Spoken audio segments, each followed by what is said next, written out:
కోన వెంకట్ గారు ప్రజెంటర్గా, క్రియేటివ్ హెడ్గా బ్యాండ్ మేళం అనే సినిమా చేస్తున్నారు. ఈ సినిమాలో కోర్ట్ హిట్ పై రోషన్, శ్రీదేవి ఇద్దరు జంటగా నటిస్తున్నారు. అండ్ ఈ సినిమా ద్వారా కావ్య, శ్రావ్య వెంకట్ గారి ఇద్దరు డాటర్స్ ప్రొడ్యూసర్స్గా పరిచయం కాబోతున్నారు. అండ్ ఈ సినిమాతో సతీష్ అనే డైరెక్టర్ కూడా పరిచయం చేస్తున్నారు కోన వెంకట్ గారు.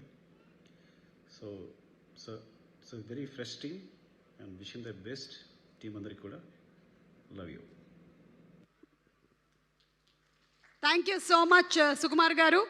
అండ్ అలాగే ఈ సినిమా అంతా కూడా music based cinema, rural folk based cinema. మరి ఆ సినిమాలో హీరో క్యారెక్టర్ అలా మ్యూజిక్ ప్లే చేస్తూ ఉంటే దాని వెనకాలండి ఆ మ్యూజిక్ని పండించిందంతా ఎవరో మీ అందరికీ తెలుసు, మన మ్యూజిక్ డైరెక్టర్ విజయ్ బల్గని గారు. వారిని సాధారణంగా వేదిక మీదకి ఆహ్వానించేస్తున్నాము. కోర్ట్ సినిమాతో ఎంత సూపర్